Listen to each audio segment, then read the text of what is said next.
The FBI director had announced at a public hearing that there was a counterintelligence investigation involving the president's campaign that might result in criminal charges. Then he was fired abruptly, confusing explanations were provided, and troubling allegations were leaked. As a result, critics were arguing that the FBI director's removal was part of an effort to derail the investigation of Russian efforts to influence the 2016 election. I was responsible for that investigation. I was overseeing it. I knew from my briefings with the agents and prosecutors that it was a very important investigation. If it was not done correctly, there would always be lingering doubts about the scope of Russian efforts and about the extent of American involvement. I would never have allowed anyone to interfere with that investigation. I had been in the Department of Justice for over a quarter century. Although I was relatively new to the job, I knew how to manage criminal investigations. The special counsel's report states that the President's counsel advised me on Monday afternoon that the President had decided to remove the director. It was news to me. Nobody said that the removal was intended to influence the course of the investigation. Later on Monday, the President showed me a letter detailing his reasons. Then he told me to deliver a memorandum to the Attorney General with my concerns about the director's conduct the following morning. He did not tell me what reasons to put in my memo. Now, the special counsel's report states that the President asked me to mention in my memo that the FBI director had told him that he was not under investigation, the same language that ultimately appeared in the President's public letter. I didn't include it in my memo because, number one, I had no personal knowledge of what the director had said to the President, and number two, in any event, it was not relevant to my memo. Now, it's important for you to know that I did not dislike the FBI director. On the contrary, at the time I admired him personally, and I appreciated many of his accomplishments at the FBI, and I would be the last one to condemn anyone for a judgment call. These jobs are difficult. They require choices that invite criticism. But while there are many issues in our line of work in which a range of decisions may be reasonable, there are bright lines that should not be crossed.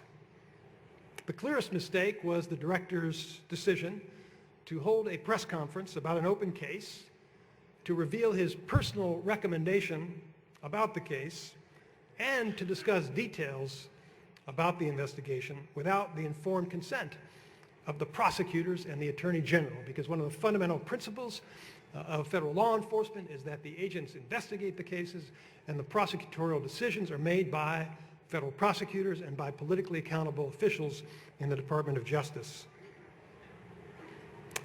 The director then chose to send a letter to Congress on the eve of the election, stating that one of the presidential candidates was under criminal investigation, expecting that letter to be released immediately to the public. Now, those actions, in my view, were not within the realm of reasonable decisions.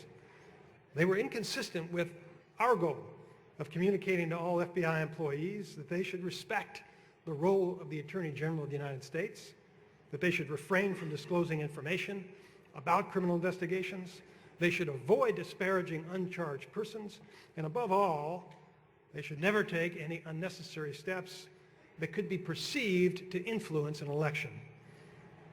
But the director doubled down in his congressional testimony. In essence, he said that he would do it again if he had the chance. Now, if I had been asked to make a recommendation before the removal decision was made, I would have included a more balanced analysis of the pros and cons. But my brief memo to the Attorney General was correct, and it was reasonable under the circumstances.